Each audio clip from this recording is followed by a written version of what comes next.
iniciar dando um bom dia, não é, a todos os professores e todas as professoras do município de João Alfredo.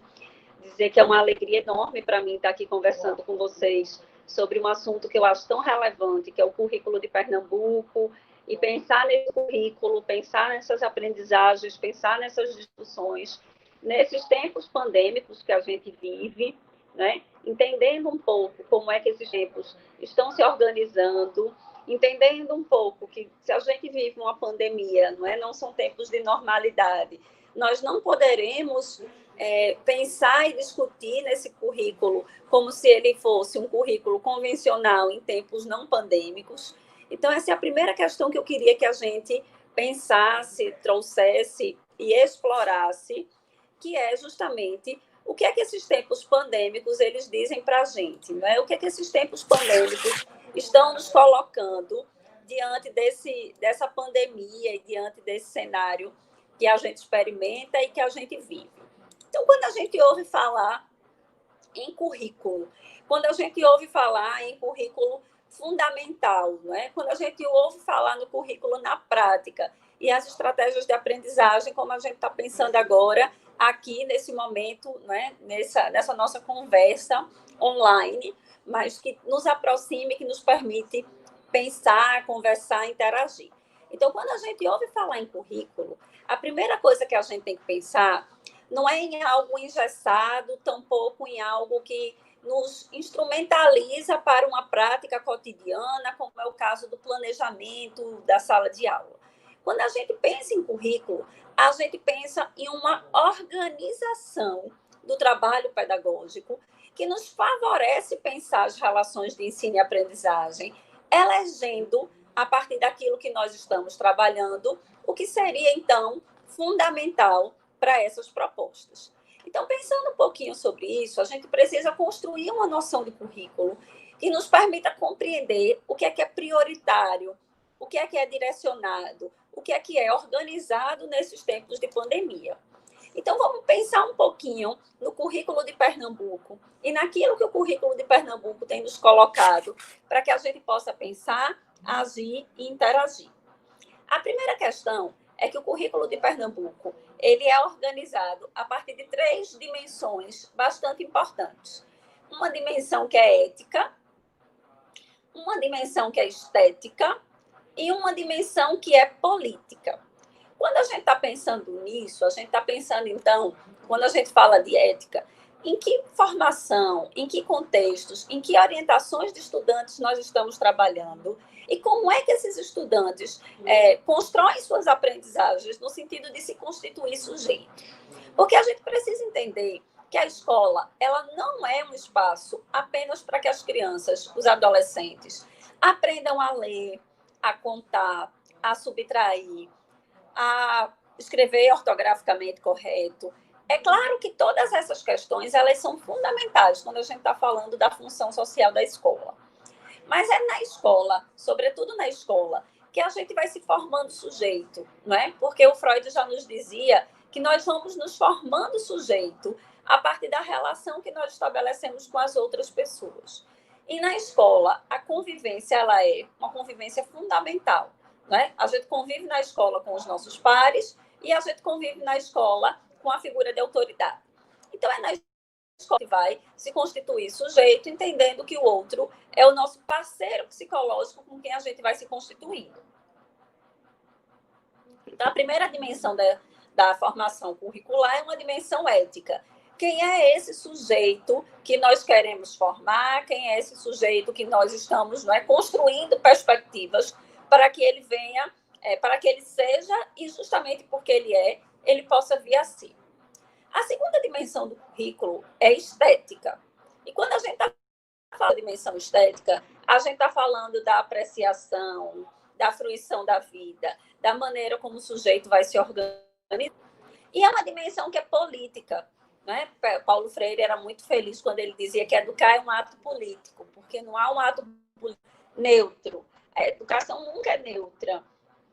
Quando a gente fala, por exemplo, não dá para se educar, escola não é um espaço de ideologia, A escola não é um espaço de se falar sobre determinados temas, né? Esse é um dos maiores equívocos que a gente comete quando a gente está falando de currículo, porque nenhuma educação é neutra. Toda educação ela é necessariamente uma educação política. E justamente porque ela é política, ela vai se posicionando diante de determinados fundamentos, diante de determinadas experiências. Então, na verdade, a escola é um espaço privilegiado, e quando a gente está falando dessa constituição do currículo, para que os estudantes possam se conhecer, para que os estudantes possam conviver, para que eles possam explorar o mundo, entender como é que esse mundo funciona, para que eles possam participar, para que eles possam se expressar, interagindo nesse coletivo de uma maneira fundamental. Então, pensando sobre isso, a gente vai entender que o currículo passa por 3 dimensões e que a gente está vivendo, não é, tempos pandêmicos em que esse currículo precisa ser reconfigurado, esse currículo precisa ser reconstruído. Então, quando a gente está pensando na reconstrução desse currículo, a gente está pensando que esses princípios éticos, estéticos e políticos precisam ser revistos. E quando eles são revistos, então, a gente vai entendendo que esses princípios, eles precisam garantir para esses, quando a gente está falando especificamente da reconfiguração do currículo em tempos de pandemia, ele precisa garantir para esses estudantes a otimização dos direitos de aprendizagem e de desenvolvimento, assegurando que as crianças e os adolescentes possam se desenvolver plenamente, vivenciando experiências que sejam significativas, nas quais eles possam desempenhar um papel ativo no mundo. Então, quando a gente vai pensando sobre isso, a gente vai pensando que a escola, nessa reorganização curricular e reconfiguração curricular, ela precisa, na prática, focar nas suas experiências de aprendizagem. O que são essas experiências? Entendendo, então, o que são essas experiências, a gente vai entender, e eu gosto muito de uma citação do La Roça, quando ele vai nos dizer que essas experiências são todas as ações que vão nos passar, que vão acontecer na nossa vida, que vão nos tocar. Não o que se passa necessariamente, o que acontece ou o que toca, mas o que a cada dia são muitas coisas, acontecem muitas coisas e nos implicam muitas coisas efetivamente no mundo.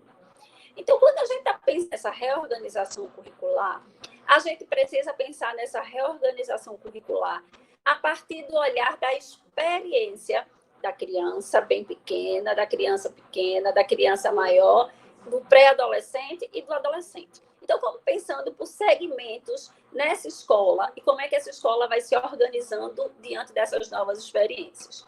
Quando a gente está falando das crianças bem pequenas, das crianças pequenas, a gente sabe que elas foram, e os estudos têm mostrado isso para a gente, elas foram os sujeitos que mais foram atingidos nesses tempos pandêmicos, tanto porque se distanciaram mais da escola, como também porque foram privados de experiências que são fundamentais e estruturantes para que elas possam se constituir sujeito. Então, a primeira questão que os estudos têm mostrado para a gente, sobretudo com relação às crianças bem pequenas, é que um grande impacto que essa pandemia tem trazido para essas crianças, e quando eu estou falando de crianças bem pequenas, eu estou falando de crianças entre 0 e 3 anos, que normalmente são atendidas pelas creches das instituições educacionais. Os grandes impactos que tem trazido para o desenvolvimento dessas crianças são impactos no âmbito da linguagem, ou seja, a gente entende que as crianças aprendem a falar em situações reais de comunicação, e essa pandemia, elas deixam as crianças mais privadas de interações com outras pessoas, ou seja, com outros falantes, e esses falantes, na verdade, seriam os sujeitos, criariam os ambientes para que essas crianças pudessem desenvolver uma linguagem comunicacional. E a própria escola, como espaço interativo, tanto na relação da criança pequena com as outras crianças, como também na interação com o adulto que é mediado, também foi comprometida. Então, a gente entende e também ascenso com as pessoas que estudam em educação infantil, de que a forma remota, online, ela não é a mais indicada. O que a gente tem indicado para que as crianças bem pequenas possam experimentar nesses tempos de pandemia são justamente as experiências nas suas relações familiares, explorando essa vida cotidiana, através de projetos didáticos, através de encaminhamentos, através de estruturação de vínculos. Então, quando a gente vai pensando, então, nesse currículo primordial para essa criança pequena, a gente precisa colocar a brincadeira como central. Afinal de contas, a brincadeira é um direito de aprendizagem fundamental para as crianças, mas é também necessariamente um dos eixos norteadores da educação infantil, entendendo a linguagem como algo que é fundamental. Então, vamos pensar, quando a gente está estudando, entendendo e priorizando esse currículo, a gente vai pensar nas crianças bem pequenas, entendendo a linguagem oral como primordial para essas experiências que precisam ser trabalhadas e experimentadas. Então, tanto nesse tempo em que a escola ainda está afastada, e a gente sabe que a educação infantil ainda não retornou, e não há recomendação de que ela retorne, pelo menos nas instituições públicas de ensino no estado de Pernambuco. Apenas as escolas privadas voltarão agora no final de novembro, não é? Então, pensando sobre isso, como é que a gente pode eleger a linguagem oral para as crianças bem pequenas como um currículo primordial?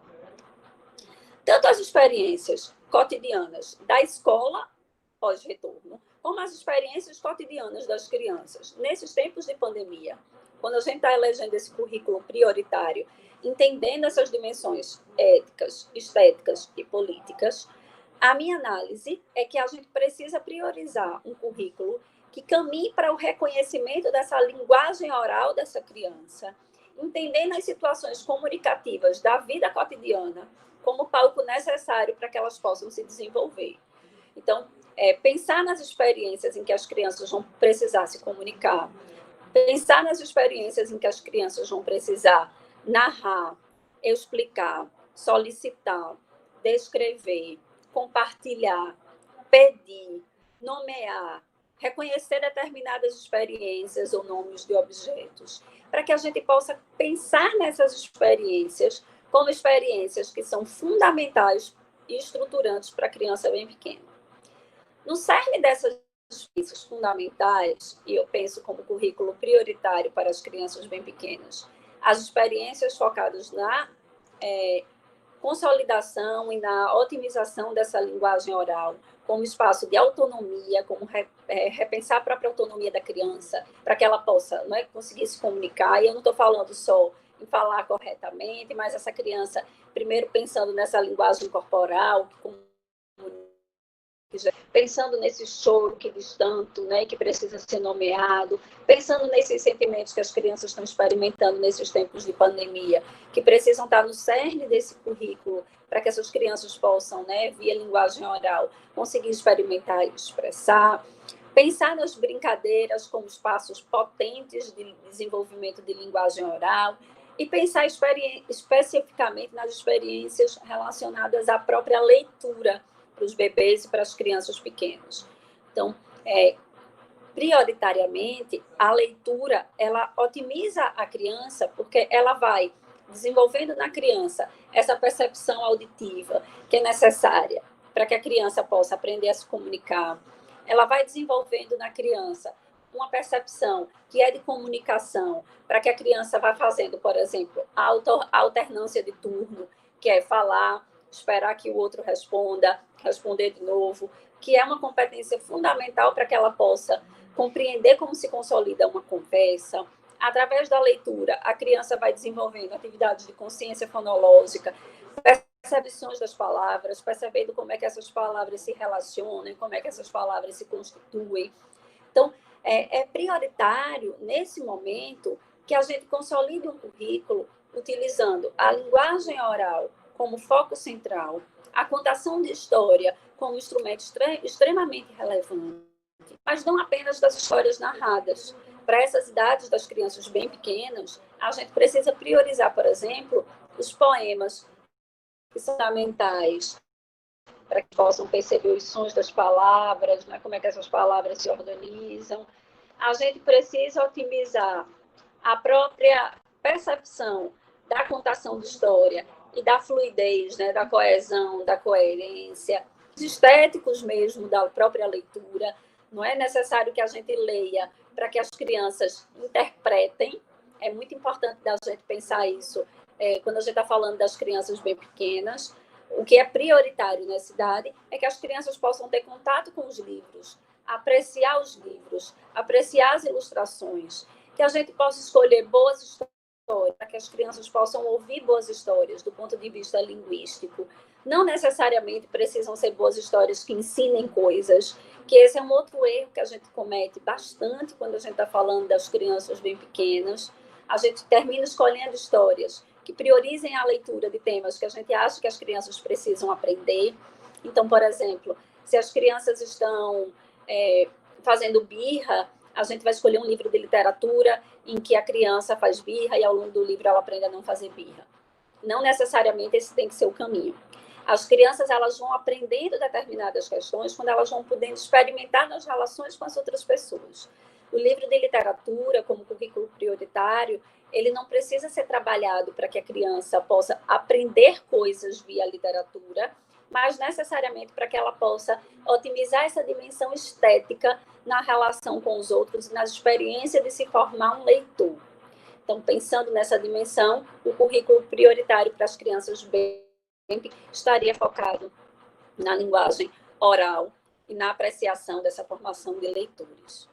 Quando a gente está pensando nas crianças pequenas, que são aquelas de educação infantil, as crianças de 4 e 5 anos, as crianças nessa faixa etária estão se relacionando com o mundo, aprendendo a se descobrir. Eu costumo dizer que os primeiros anos de educação infantil, eles não são dedicados para que a gente possa aprender a nomear necessariamente só as coisas e os fenômenos, mas para que a gente possa conhecer o mundo e se conhecer como sujeito prioritário nesse mundo. Então, para as crianças de 4 e 5 anos, o currículo prioritário seria aquele que garante as habilidades e as competências que são necessárias para uma criança nessa idade, a fim de que ela constitua uma autonomia capaz de lhe ceder um papel ativo em relação com o mundo e com as outras pessoas. Então, pensando nessa experiência, na relação com o mundo e com as outras pessoas, eu falava que um dos princípios da educação infantil seria necessariamente que as crianças pudessem brincar, mas um outro princípio fundamental é que as crianças possam também interagir. Então, pensando nesse currículo, a gente vai pensar como prioritário os direitos de aprendizagem que são assegurados para a educação infantil. E se pensamos nesses direitos de aprendizagem assegurados para a educação infantil, a gente vai pensar que o primeiro deles é conhecer-se. Então, os primeiros anos da educação infantil, eles não são dedicados para que a criança possa necessariamente explorar e conhecer competências que vão lhe preparar para a escola. Isso já foi superado em outro momento, porque a educação infantil, ela própria, é a escola, mas eles são dedicados para que as crianças possam, no primeiro momento, se conhecer. Então, quais são as atividades que a gente vai explorar? Quais são os campos de experiência que a gente vai trazer como fundamentais para que a própria criança possa se conhecer? Então, todo um trabalho voltado para o sentimento das crianças em relação a esses tempos de pandemia, todo um trabalho voltado para o sentimento das crianças em relação a não estarem na escola ou estarem na escola. A gente sabe que tem muitas crianças nesses tempos pandêmicos que estão sendo vitimizadas pela violência, que estão sendo vitimizadas pelo estresse tóxico, que estão sendo vitimizados pelo clima desorganizado que a família instituiu, seja seja em função de valores que são consolidados, como, por exemplo, valores do machismo, que colocam as mulheres em situação de violência doméstica e que impacta diretamente no desenvolvimento das crianças. Crenças equivocadas de que as crianças aprendem em contextos de maior vulnerabilidade de violência. Então, pais que precisam apanhar para poder se desenvolver ou para poder aprender determinadas competências.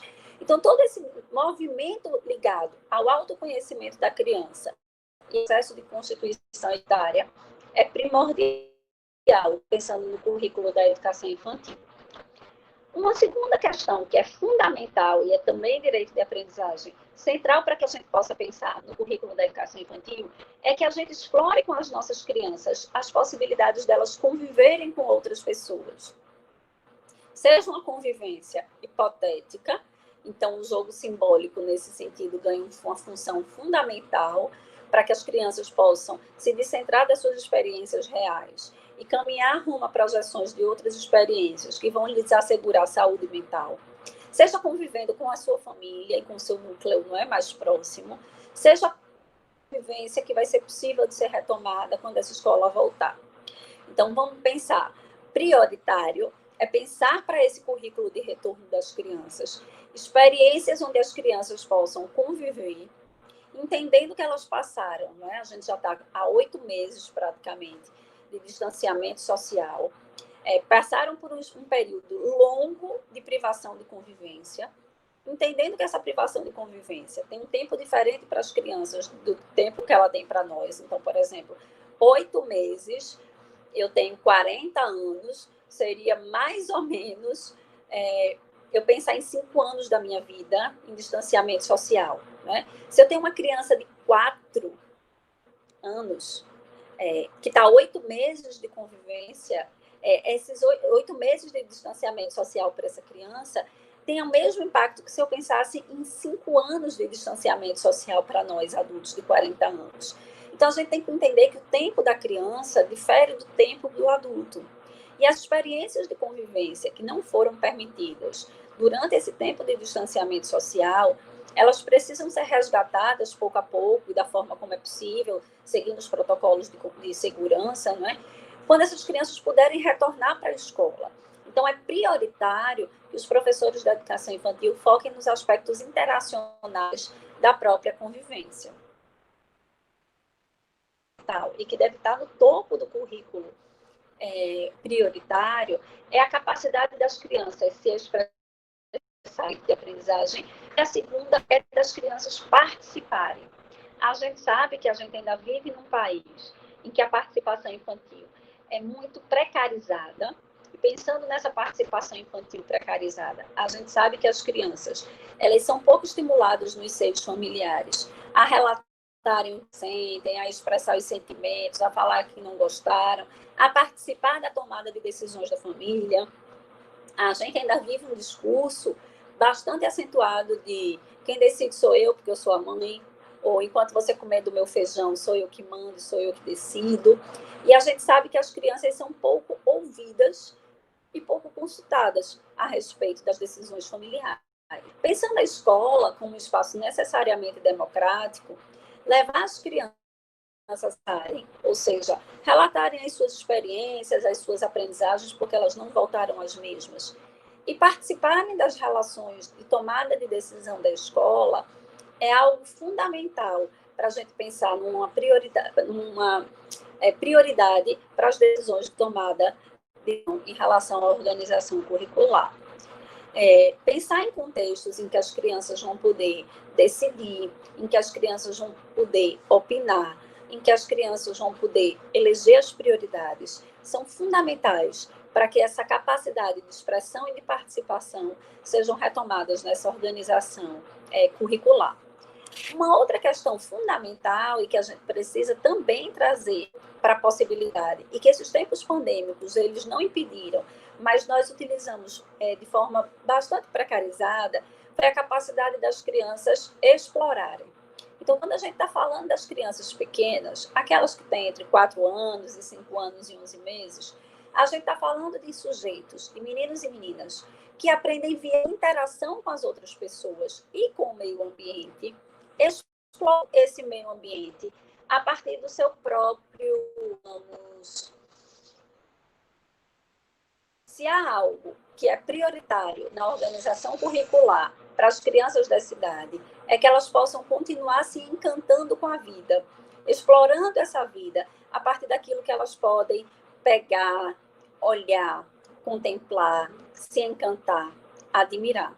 Então, pensando naquilo que é prioritário para as crianças pequenas, diríamos que propor atividade em que elas possam se conhecer a elas próprias, mas conhecer o outro, ou seja, num processo de convivência. Pensar em situações em que as crianças possam expressar aquilo que elas experimentam, participando das atividades coletivas, então pensar em ações que sejam democráticas, e explorar esse ambiente em contextos, sobretudo, de brincadeira. Então, pensando nas crianças pequenas, seriam essas as questões que nós precisaríamos pensar para a eleição de um currículo que fosse prioritário. Quando a gente está pensando nas crianças maiores, digamos assim, já que a nossa base nacional curricular chama a própria organização das experiências no sentido de crianças pequenas e crianças bem pequenas, a gente vai entender que para as crianças maiores, o trabalho pedagógico ele precisa focar nas experiências que as crianças vão ter, no sentido de conhecer e de descobrir esse mundo, entender que é fundamental e do qual as crianças maiores precisam explorar e precisam conviver. Pensando nisso, a gente vai entender que os conhecimentos que são fundamentais, ou seja, aqueles que são essenciais para que todos os alunos e alunas tenham ao longo da sua experiência, precisam olhar para esses desafios da educação que a gente tem no século XXI. E para olhar para esses desafios, a gente tem que ampliar as perfeitas na escola para outras perguntas. De modo geral, a gente se pergunta muito o que ensinar. E quando a gente está falando de currículo, quase sempre essa é a primeira pergunta que vem. O que ensinar a essas crianças? Nessas dimensões, a gente vai entender que há questões que a gente precisa ensinar, obviamente, mas que a primeira pergunta não pode ser essa. A primeira pergunta não pode ser o que ensinar. A primeira pergunta precisa ser quem são esses sujeitos que estão aprendendo e por que eles precisam aprender determinados conteúdos. Então, quando a gente pergunta por que ensinar, isso vai dando para a gente uma noção da eleição de prioridade. E quando a gente pergunta por que ensinar, então vamos pensar, por que nós vamos ensinar ortografia? Por quê? Aí vem a segunda pergunta, o que ensinar? Ortografia. A segunda pergunta, por que ensinar? Para que as crianças maiores consigam se comunicar, além da linguagem oral, também na perspectiva de uma linguagem escrita que tem suas convenções. Então, nós precisamos ensinar ortografia, porque as convenções da linguagem escrita exigem que, para uma comunicação fluida, a gente precisa dominar determinados aspectos ortográficos. A terceira pergunta que a gente faz diante desse objeto de conhecimento, então pensamos ortografia, por que ensinar? Para quem ensinar? Ensina ortografia. A gente ensina ortografia para que as crianças consigam se comunicar adequadamente, sem os ruídos de comunicação em quando a gente não faz uso das convenções. Então, pensando sobre isso, a gente vai pensar, por exemplo, vamos pensar em palavras do mesmo som, a terminação, mas que quando eu altero a escrita, eu altero o sentido. Então, vamos pensar, os professores de João Alfredo participaram de uma conversa com Catarina, ou seja, essa conversa foi concluída, participaram, termina em AM. Quando eu penso nos professores de João Alfredo que participarão de uma conversa com Catarina, essa palavra participarão, que termina em AOTIL, ela dá a ideia de futuro, ou seja, a conversa ainda vai acontecer. Por muitas vezes, a gente vê equívocos gráficos ligados, por exemplo, à conjugação do tempo verbal. E aí, quando a gente está lidando com esses conflitos ortográficos relacionados à conjugação do tempo verbal, e ao invés de eu escrever participaram com a M, eu escrevo com a OTIL, numa linguagem escrita isso muda o sentido. Algo que já aconteceu é dado para o leitor a ideia de que esse algo ainda vai acontecer. Então, para que a gente ensina ortografia? A gente ensina ortografia para que as nossas crianças possam se apropriar de uma forma de comunicação que garanta para elas eficiência nessas relações. Agora, uma outra pergunta que também não pode faltar é em que momento ensinar essas coisas? E quando a gente vai pensando nisso, a gente vai delimitando. Será que uma criança de 6 anos precisa saber ortografia antes, por exemplo, de ter se apropriado do sistema de escrita alfabético? Obviamente que não. Que ainda está se apropriando, né, do sistema de escrita alfabético por volta dos 6, 7, até 8 anos, é um ciclo de alfabetização que ela está fazendo relações grafofônicas, desenvolvendo consciências fonológicas, em que a ortografia ainda não é necessariamente o pilar central dessa discussão. A ortografia entra como fundamental para o ensino nas séries finais, né, do 4º e 5º ano do ensino fundamental, ciclo inicial. E aí, uma outra pergunta fundamental que a gente também tem que se fazer é como ensinar. Porque é óbvio que as crianças aprendem ortografia pensando sobre a língua, se relacionando sobre a língua, interagindo com a língua. Mas para eu saber como eu vou ensinar, eu preciso também me perguntar como é que o meu aluno vai aprender.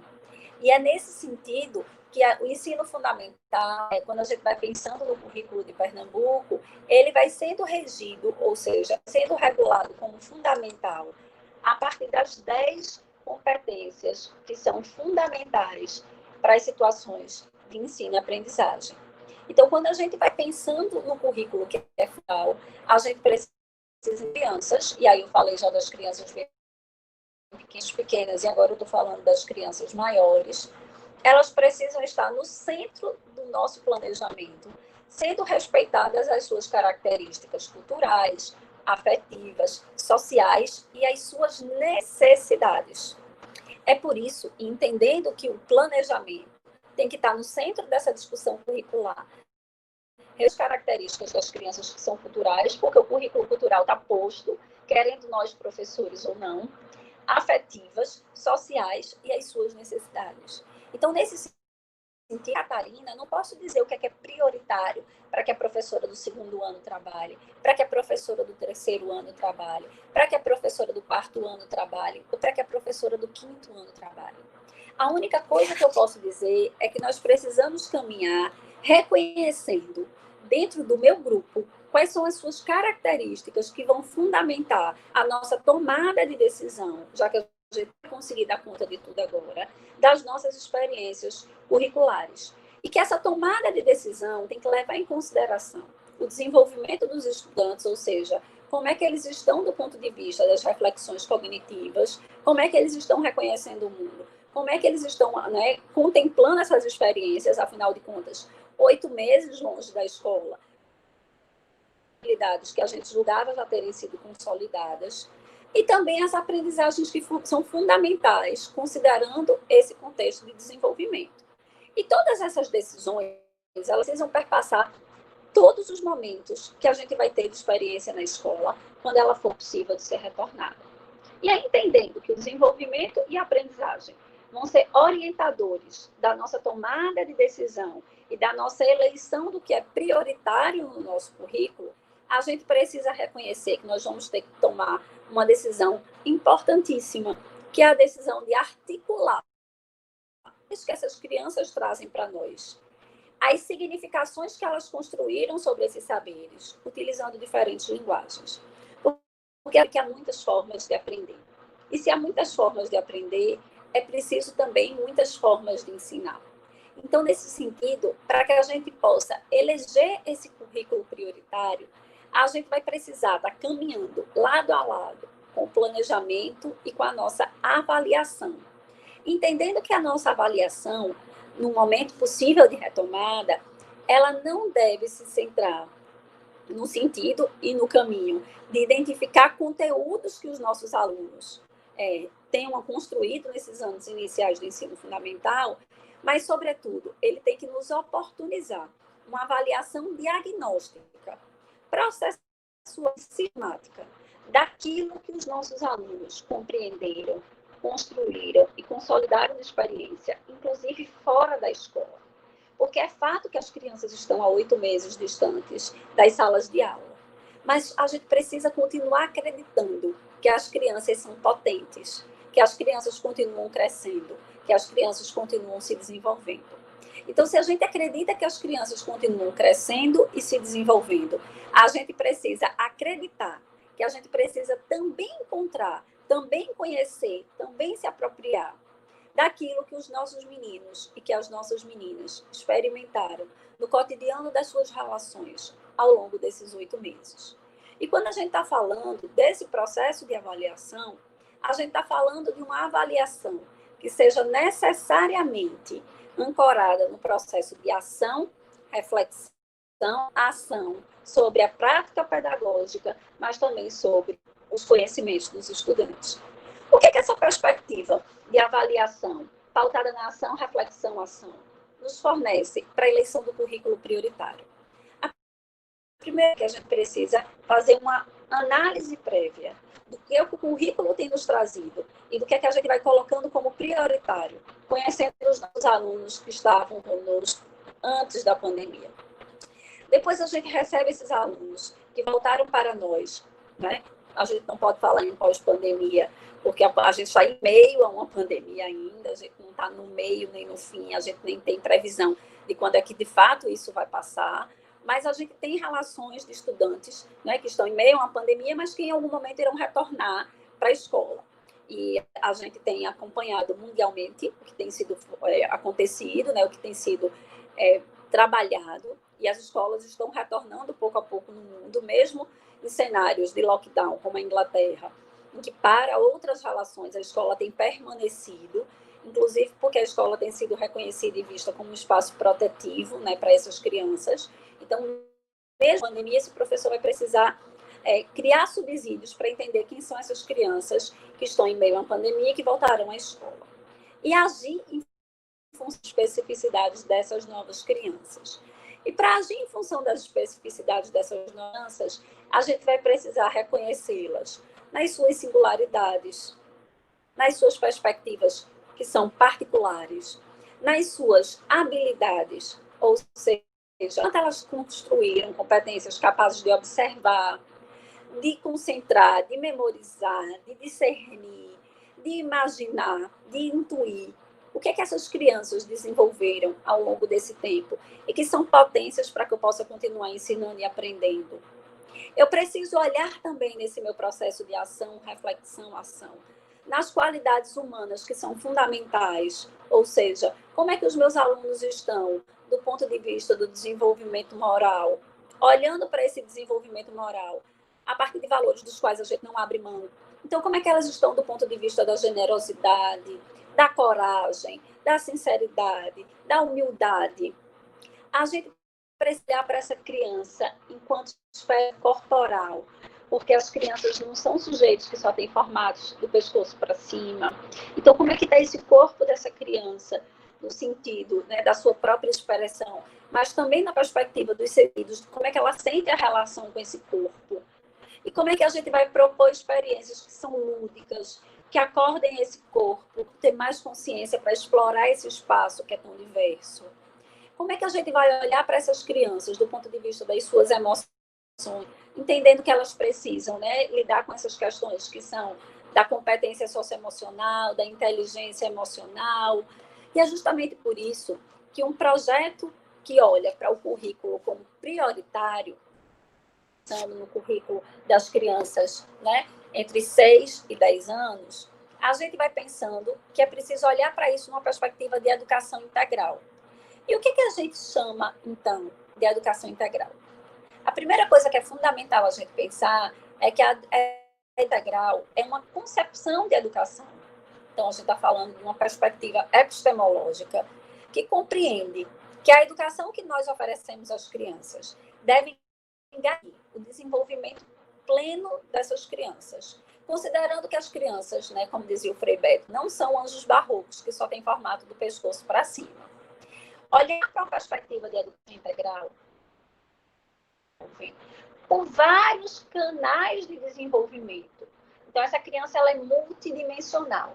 Considerando essas multidimensões, a gente vai olhar para as dimensões intelectuais, ou seja, a gente precisa pensar nessa criança como um sujeito que aprende, porque é um desenvolvimento cognitivo que vai lhe permitindo aprender.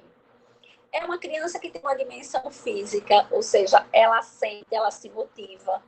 É uma criança que tem uma dimensão emocional, ou seja, que está sentindo nas relações com os outros e na relação consigo própria determinados sentimentos que vão desencadear nessa criança experiências emocionais que podem ser positivas ou não. É um sujeito que é social. Eu lembro muito quando meu filho mais velho conheceu crianças que falavam outro idioma e falavam alemão, e ele disse: nossa, essas crianças são muito inteligentes, não é, mãe? E aí eu perguntei por quê. Ele falou: dessa idade já falam alemão. E aí eu fico pensando como as crianças, na verdade, não entendem que é uma dimensão que é social, ou seja, a língua, por exemplo, faz parte dessa dimensão que é social. E pensar nessa dimensão que é social é pensar que nós vamos interagindo a partir das nossas construções, né? Seja do ponto de vista do aparelho fonador. Todos nós nascemos iguais, mas por que é que nós aprendemos português, alemão, outros aprendem francês como seu idioma materno, né? Porque tem a ver com as interações falantes daquele nosso idioma. Então, a gente aprende a falar falando, experimentando a relação com a língua, podendo ouvir outros falantes que utilizam a língua, perceber como é que esses outros falantes fazem uso dos sons e das palavras para se comunicar. Então, há uma dimensão social, pensar nas crianças. Há uma dimensão que é cultural, ou seja, a maneira como a criança observa o mundo diz muito da maneira como ela também percebe as interações com as outras pessoas do ponto de vista da cultura. E é justamente nessas relações todas que a criança vai se constituindo como um projeto que é coletivo. Ninguém é uno, né? Nós somos na relação com as outras pessoas e vamos nos construindo nessa perspectiva de educação integral. Então, quando a gente está pensando nessa perspectiva da educação integral, a gente está pensando como uma perspectiva compreender a aprendizagem, ou seja, o que é fundamental nesse currículo, como algo que eu vou mobilizar os conhecimentos que eu tenho para o desenvolvimento de determinadas habilidades, ou seja, práticas que são cognitivas, que são socioemocionais, e que vão desencadear no sujeito atitudes e valores que vão lhes ajudar a resolver problemas complexos da vida cotidiana, do pleno exercício da cidadania e do mundo do trabalho. E aí eu já comecei a falar dos adolescentes, né? Quando a gente está pensando nos adolescentes, sobretudo, a gente vai entender que a relação dos adolescentes com o mundo e dos adolescentes com a vida são relações que são construídas para que eles possam, na escola, aprender questões que vão para além da escola. A gente não aprende, a gente não estuda simplesmente para que a gente possa responder. A gente estuda, a gente aprende para que a gente possa desenvolver atitudes e valores que vão nos ajudar a resolver problemas complexos da vida cotidiana, da relação cidadã e do mundo do trabalho.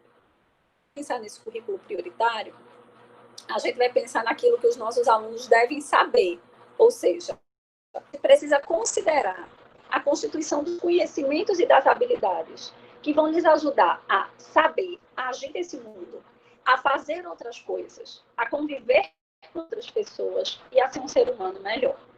Então, quando a gente está pensando no currículo prioritário, para pensar nos adolescentes, a gente precisa eleger questões que contemplem as 4 dimensões da aprendizagem. Sendo a primeira delas, aprender a aprender. Então, como é que eu posso criar competências para que os meus estudantes consigam, não é, de forma mais autônoma, continuar aprendendo ao longo da vida? E a gente vê como um tempo desse pandêmico traz essa competência de aprender a aprender como fundamental. A gente precisa olhar para essas competências também no sentido de aprender a fazer, porque os nossos adolescentes, né, eles precisam pensar nas relações com as outras pessoas, compreendendo que há um mundo do trabalho no qual eles vão, né, entrar e fazer parte. Eles precisam também aprender a ser, ou seja, desenvolver atividades de autocontrole, de percepção do mundo e de competências de resiliência, por exemplo. E eles vão precisar, fundamentalmente, aprender a conviver. E desde 1999, um texto publicado pelo Jacques Delors, chamado Educação, Tesouro a Descobrir, dizia que aprender a conviver seria a maior e o maior desafio que os professores enfrentariam no ofício cotidiano. Porque, de fato, os adolescentes, e cada vez mais isso tem se mostrado para nós, eles precisam ir desenvolvendo competências que lhes reconheçam a garantia dos seus próprios direitos, mas também dos direitos dos outros e da sociedade. Então, o aprender a conviver é fundamental como meta quando a gente está falando de um currículo prioritário para os adolescentes. É justamente por isso que, quando a gente vai olhar as competências gerais da Base Nacional Curricular Comum e essas competências, né, trazidas para o âmbito do currículo de Pernambuco, a gente vai ver que a gente encontra competências socioemocionais para o ofício, tanto do saber ser como do saber conviver, como fundamental nas 10 competências que a gente encontra. Então, por exemplo, a competência 1, que poderia nos dar a ideia, porque ela está voltada para os conhecimentos historicamente construídos, né, tanto no mundo físico, como no mundo social, como cultural, como digital, que vão nos ajudar a explicar essa realidade. Ela é uma competência também voltada para as atitudes e para a convivência. A gente parte do pressuposto que aprender conhecimentos historicamente construídos, não seria somente decorar fatos e datas, seria, sobretudo, aprender com as experiências do passado, para que a gente possa entender como a sociedade se organizou, como é que a história foi nos marcando e como é que nós podemos ir nos constituindo sujeitos. Então, por exemplo, para que é que nós estudamos escravidão? Não só para narrar um determinado período histórico ocorrido no nosso país, mas para entender, sobretudo, determinadas formas de relação que foram se constituindo na nossa sociedade, para que a gente possa considerar as injustiças, reparar as injustiças e favorecer um engajamento, tanto político como ético, para que os nossos estudantes possam, não só não praticarem o racismo, mas desenvolverem consciências antirracistas. Quando a gente vai trabalhando com a segunda competência, lá do currículo de Pernambuco, que estaria voltado para a exercicidade intelectual, recorrendo à abordagem da própria ciência, a gente está discutindo questões que são fundamentais para o pleno exercício da cidadania. Não dá para assumir discursos vazios, do ponto de vista do achismo, que tanto favorece a tomada de decisões erradas, como a propagação de fake news, como a gente tem visto no nosso país. Precisa colocar os nossos alunos diante da ciência, para que eles possam entender o caráter irrefutável da ciência, para que eles possam entender a importância da ciência na melhoria, na consolidação e nas práticas mais autônomas da sociedade. Como a própria competência número 2 diz, não é só a gente estudar ciência para decorar a tabela periódica, por exemplo. A gente precisa estudar ciência e entender determinados fenômenos para que a gente possa formular e resolver problemas, criando soluções que podem ser, inclusive, científicas e tecnológicas, com base nos conhecimentos de diferentes áreas. Então, a gente está vivendo uma pandemia e está muito claro para nós, por exemplo, a falta que uma determinada vacina faz. O mundo inteiro está recorrendo aos conhecimentos da ciência para que a gente possa, de repente, voltar a alguma normalidade, caso uma vacina seja produzida. Então, a gente precisa pensar nos conhecimentos da ciência, e aí pensando nesse currículo prioritário, não só para que os nossos alunos possam decorar fórmulas e determinados conceitos, mas para que eles possam pensar e formular problemas que possam fazer com que a gente viva melhor. A terceira competência desse próprio currículo de Pernambuco é levar as crianças e os adolescentes a valorizar e fruir as diversas manifestações que são artísticas e culturais. Então, uma outra coisa que essa pandemia nos mostrou bastante é que a gente pode viver sem várias coisas, mas a arte, ela é capaz de nos tirar lá do fundo do poço e de dar alguma esperança para a nossa vida. Então, voltar a trazer a valorização da arte e da cultura para a escola e para as experiências juvenis é algo fundamental quando a gente está pensando num currículo prioritário. A quarta competência, ela fala justamente da utilização de diversas linguagens, ajudando os adolescentes a partilhar informações, experiências, sentimentos, produzindo sentidos que levem necessariamente ao entendimento mútuo. Então, a gente não usa uma linguagem apenas para aprender a escrever ortograficamente correto. É prioritário que a gente pense num trabalho com linguagem, não só que ajude os adolescentes e os jovens a se expressarem melhor, mas, sobretudo, a se expressarem que possam conviver melhor. A quinta competência, que está falando justamente de algo que nesses tempos pandêmicos ficou em bastante ascensão, que é a utilização e criação de tecnologias digitais e da informação, não só tem que ser trabalhadas para que as pessoas saibam usar o computador, usar os recursos, mas, sobretudo, está lá na competência 5, que é prioritário que a gente trabalhe com as tecnologias da informação e da comunicação para que os nossos estudantes, adolescentes e jovens possam aprender a se comunicar, a disseminar informações, a produzir conhecimentos, a ter protagonismo na sua própria vida, mas que possam também ser éticos, que não propaguem fake news, que não propaguem injúrias, calúnias, difamações. Na competência 10, em que ele fala justamente da valorização da diversidade dos saberes, e ele traz as experiências culturais, ele traz essas experiências culturais como prioritário para que os estudantes possam aprender a fazer escolhas que estejam alinhadas ao exercício da cidadania, desenvolvendo autonomia, consciência crítica, responsabilidade. Quando a gente está falando a sétima competência, em que, na verdade, está trabalhando mais uma vez o caráter argumentativo, ele está falando do caráter argumentativo para ideias, mas não quaisquer ideias. Ideias que estejam amparadas no desenvolvimento, né, da perspectiva dos direitos humanos, da melhoria do desenvolvimento global e como é que esse desenvolvimento vai se consolidando.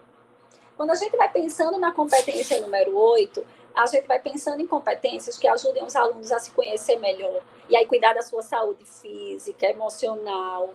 Então, vamos pensar no currículo prioritário, por exemplo, de educação física, não só para que os alunos possam se movimentar, mas como prioritário para que eles possam se reconhecer, entender sua autocrítica, entender os limites do outro.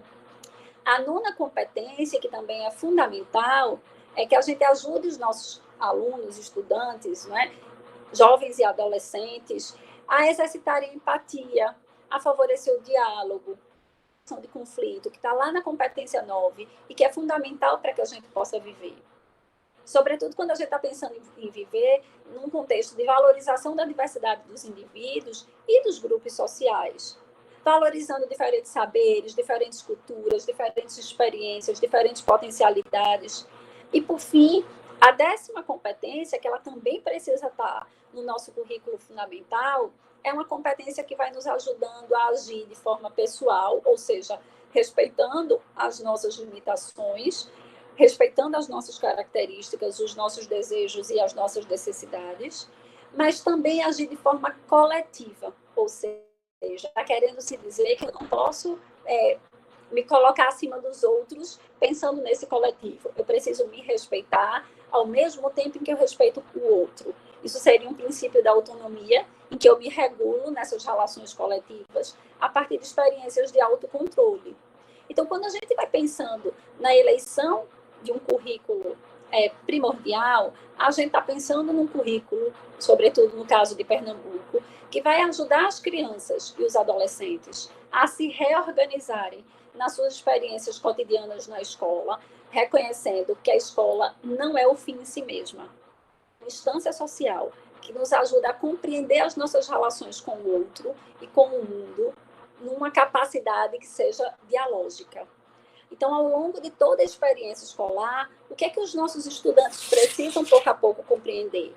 Os nossos estudantes precisam compreender, ao passar dos anos, que eles precisam ampliar as suas práticas para outras experiências fora da escola, considerando a experiência estética, a experiência cultural.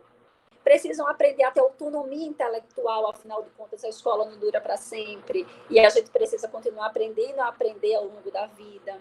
A gente precisa também olhar para as normas, para os interesses da vida social e coletiva, conseguindo olhar para fora de nós mesmos. A gente precisa ter capacidade de lidar com sistemas que sejam mais amplos, que não dizem respeito só a nós próprios, mas que tem a ver com o mundo, que é um mundo que é da natureza, que é um mundo que é da história, que é um mundo que é da sociedade, que é um mundo que é das tecnologias. E aí é justamente por isso que a gente precisa olhar que a escola, um olhar da escola que amplia, mas que olha esse aluno, esse estudante na sua inteireza. Então, eu penso que um currículo prioritário é um currículo que observa as considerações dos seus estudantes, reconhecendo que os seus estudantes são sujeitos ativos, capazes de continuar sempre aprendendo a aprender. E aí, quando a gente pensa nesse currículo prioritário, eu não consigo não me lembrar de um poema da Cecília Meirelles, e é com ele que eu queria terminar essa primeira parte da minha fala, para que a gente pudesse conversar um pouquinho sobre dúvidas que vocês tenham a respeito desse currículo prioritário, que tem a ver com o que a Cecília vai eleger como currículo prioritário. Então, ela escreve esse poema que se chama Na Idade dos Porquês, e é com ele que eu finalizo, deixando a minha reflexão.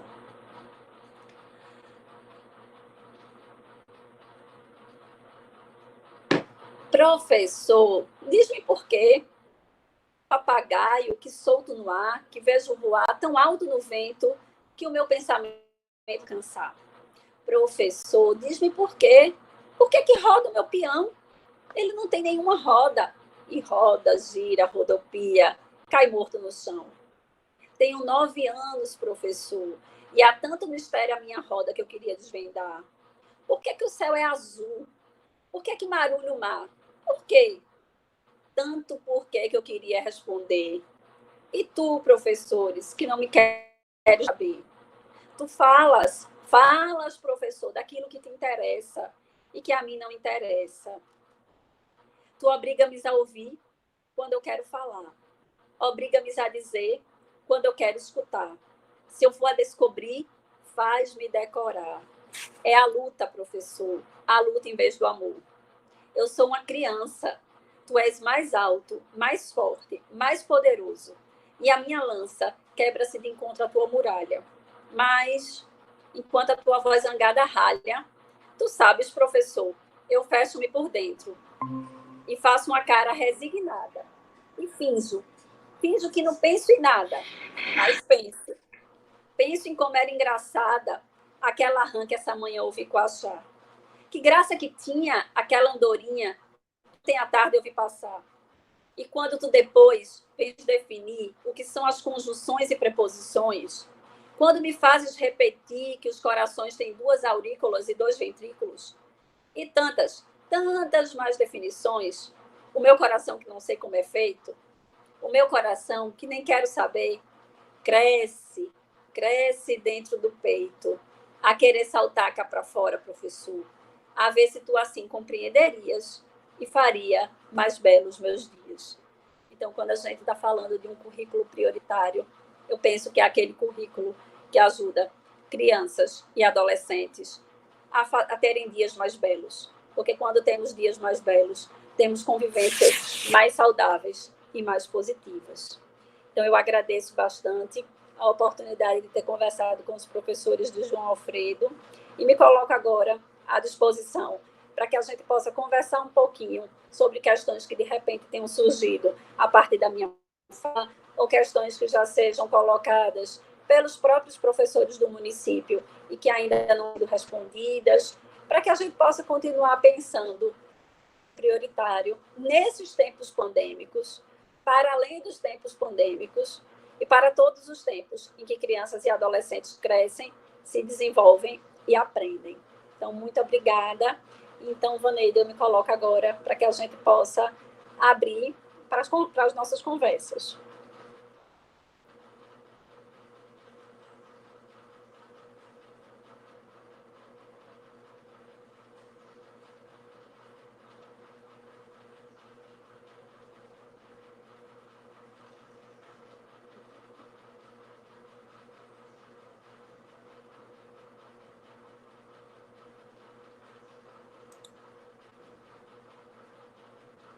Vaneide?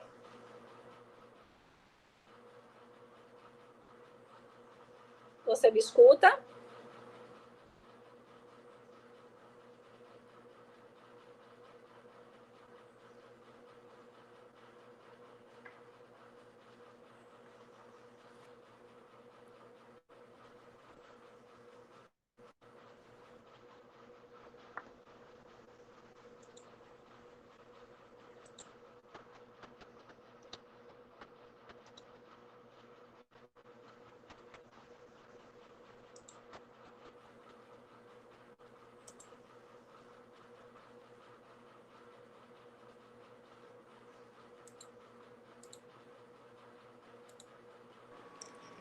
Ai, Flávia, que bom. Flávia, desculpe-me.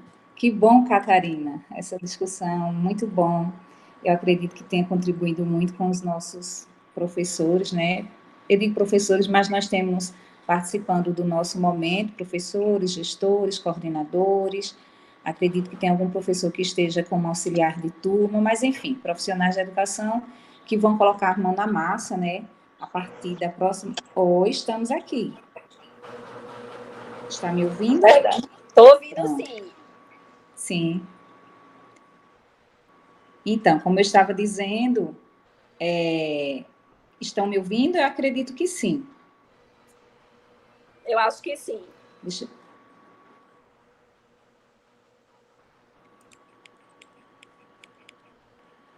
Oi, estão me ouvindo? Aí colocaram que travou, mas deixa eu ver se estão me ouvindo aqui no YouTube. Você está me ouvindo, Catarina? Estou te ouvindo, Vaneide. Pronto. Ah, colocaram aí. Fala, Vandeire, muito bem.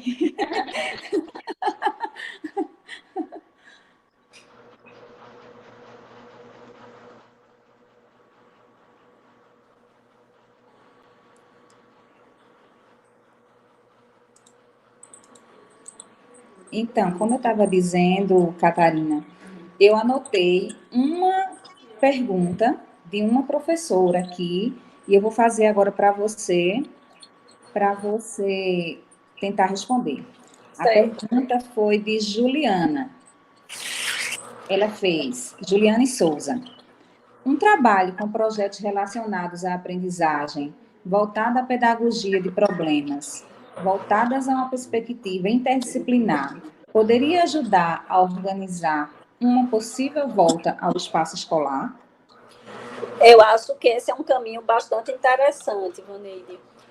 Primeiro porque a gente tem pensado, quase sempre quando a gente está falando, né, das aprendizagens remotas, quase todas elas têm utilizado muita tecnologia. E a gente sabe o quanto a tecnologia é danosa, tanto para as crianças como para os adolescentes. Então, nesse sentido, eu acho que quando a gente pensa em um trabalho com projetos, a gente vai pensar num trabalho, se eu for pensar nas crianças menores, que vai garantir basicamente todos os direitos de aprendizagem, né? Porque as crianças, através do projeto, precisam experimentar, interagir, explorar, anunciar, brincar, conviver. Então, com as crianças pequenas, é um trabalho bastante interessante.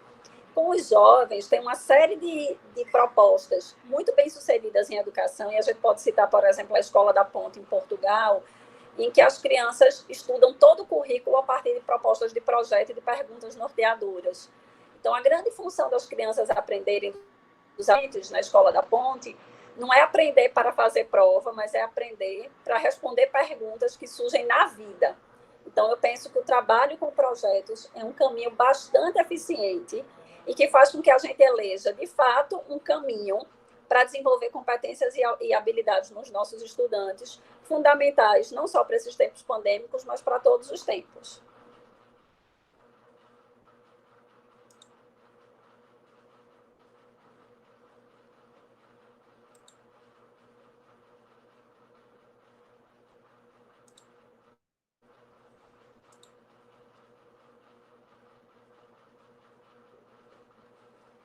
Teve mais alguma pergunta, Vaneide?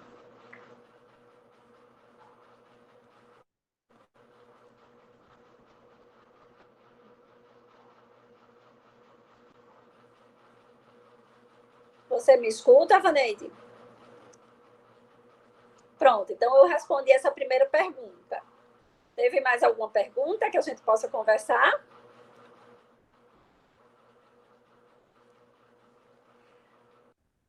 Teu microfone está desligado, você precisa habilitar teu microfone. Pronto, desculpe-me, é porque eu estava ouvindo aqui no YouTube. Eu vou fazer a pergunta e aí você responde porque é que está com um certo atraso no YouTube, tá. Mas eu vou perguntando e você responde. A outra questão, só tenho mais essa.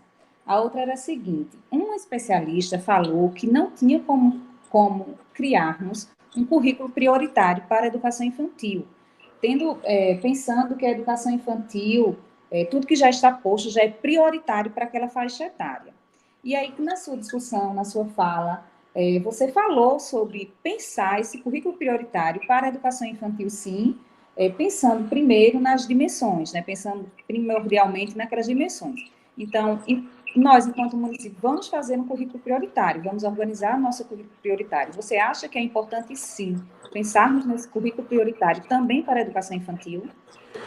Pois é, eu entendo exatamente que tudo que está lá no currículo de Pernambuco é prioritário quando a gente está falando de um tempo comum, não é, Vaneide? A gente precisa tratar esses tempos pandêmicos como tempos diferentes. Não significa dizer que eu estou falando que determinadas competências e habilidades a gente vai deixar para lá e nunca vai desenvolver nas crianças. Mas a gente precisa trabalhar o que é prioritário para agora. O que é que vai contribuir com essas crianças agora, considerando as especificidades da pandemia. De fato, tudo que está no currículo de Pernambuco são as aprendizagens mínimas e que as crianças vão precisar construir. Eu estou falando da gente construir um currículo prioritário para esse retorno. Não significa dizer que eu esteja dizendo para a gente desconsiderar determinadas questões, como se elas não fizessem parte do currículo, mas que a gente pudesse redistribuir essas questões em outros tempos, em outros anos, em outros momentos. De fato, eu não vejo como a gente voltar agora, com o tempo que a gente tem, considerando tudo.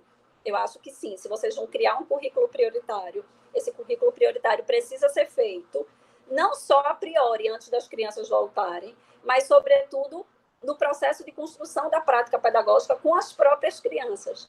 Reconhecendo, porque há competências, Vaneire, que a gente nem trabalhou na escola, por exemplo, só que as crianças não aprendem só na escola, elas aprendem outras experiências de vida.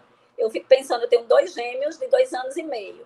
Então, os meus filhos entraram nessa pandemia bem bebês, estão saindo dessa pandemia já crianças, né? Então, eles têm coisas que, quando eles saíram, eles não sabiam ainda. Eles não sabiam, por exemplo, cores, que são experiências da vida cotidiana.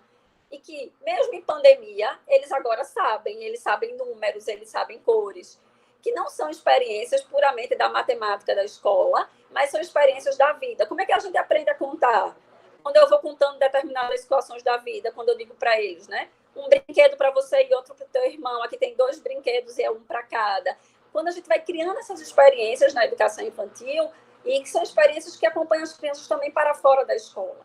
Então, eu acho que esse currículo prioritário precisa considerar o que as crianças trazem de construções, inclusive construções fora da escola, e o que as crianças precisam consolidar para a idade, fazendo, não é, essa análise para que a gente possa experimentar. Não dá para... Há escolas que desconsideram essas experiências que as crianças trazem. Então, se tivesse lá, aprender a nomear, aprender a numerar, por exemplo, quantidades pequenas, os professores vão ministrar, mesmo que as crianças já tenham consolidado nesses tempos pandêmicos. Então, quando eu estou falando nessa eleição do currículo prioritário, é um currículo que considera não só o que está por vir, mas o que já está consolidado também com as crianças. E aí eu acho que para todos os segmentos, incluindo a educação infantil. Ótimo, obrigada, Catarina. Então, aqui no nosso chat, pelo que eu posso acompanhar, os professores, os participantes super elogiaram tanto a temática quanto a sua contribuição, disseram aqui que você estava bastante segura, que contribuiu bastante também para a questão do possível retorno, né? Nesse pensar desse possível retorno, quais seriam as prioridades para esse retorno, para esse currículo, dizendo que o papel do professor é bastante desafiador e que será agora, a partir de agora, né, desse momento que estamos vivendo, ainda mais.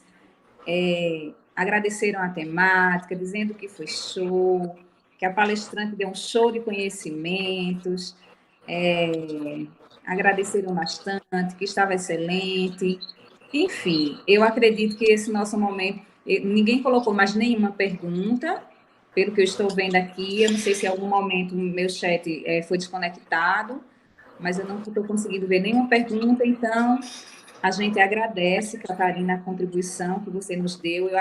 Eu acredito, quando nós pensamos nesse momento de hoje, porque nós já fizemos 2 momentos de webinário, esse é o 3º webinário, então fizemos um momento bem tratando dessa questão emocional, dessa questão psicológica, depois da questão da aprendizagem mesmo, voltado para a questão da ciência. E aí pensamos em, antes de iniciarmos esse estudo do currículo, prepararmos o campo, né, para que o professor soubesse o que vai fazer, para que ele tivesse conhecimento do que ele vai fazer, do que ele vai tratar, antes da gente botar a mão na massa e começarmos a estudar de fato. Então, só para a gente, mais uma vez, ressaltar a importância dessa discussão, eu acredito que foi muito boa, sim, contribuiu demais. E aí a gente lembra aos nossos professores, aos nossos gestores e coordenadores, que amanhã vamos ter nosso primeiro encontro presencial, né, com toda a rede, mas aí nos resguardamos, fizemos separação por escola para que não haja uma aglomeração de pessoas, né, temos um espaço bem amplo e reduzimos o número de pessoas por momento. Amanhã e sexta-feira, amanhã nós temos educação infantil e anos iniciais, já tratando e estudando o currículo, pensando nessa reformulação desse currículo, com todos os professores da rede, será com Miguel Arraes, e na sexta-feira com os professores dos anos finais, porque na próxima semana é que nós vamos já começar com os GTs, que são os grupos de trabalho que vão, de fato, estudar e tentar ver o que é que a gente pode priorizar para que a gente não possa ter tanta defasagem, tanta perca na aprendizagem das nossas crianças e adolescentes, né? Então, Catarina, muito obrigada. O pessoal está agradecendo aqui. Foi maravilhoso, parabéns. Vaneira, eu agradeço. Como a gente não conseguiu abrir os slides porque estava travando no YouTube, eu vou disponibilizar para vocês da secretaria e vocês compartilham com os professores, tá bom? Ótimo. Muito obrigada, Catarina. E um grande abraço a todos e eu desejo que a gente possa pensar num retorno minimamente saudável para todos nós, as crianças, entendendo que a escola é fundamental sempre. Muito obrigada, Vaneide. Nós é quem agradecemos, um forte abraço e um beijo a todos e agradecimento a todos que participaram desse momento, né, conosco aqui, todos os profissionais de educação que se dispuseram a aprender um pouco mais, né? Então, o aprender tem que ser constante, e não só na fase enquanto somos crianças, enquanto somos pequenininhos ou adolescentes, né? Então, muito obrigada a todos, um excelente dia e fiquem com Deus no coração. Um abraço. Tchau. Tchau. Obrigada, Catarina.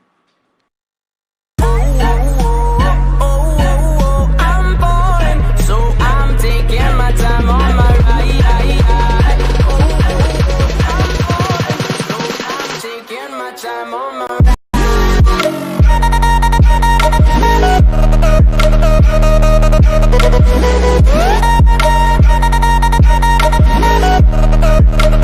Taking my time on my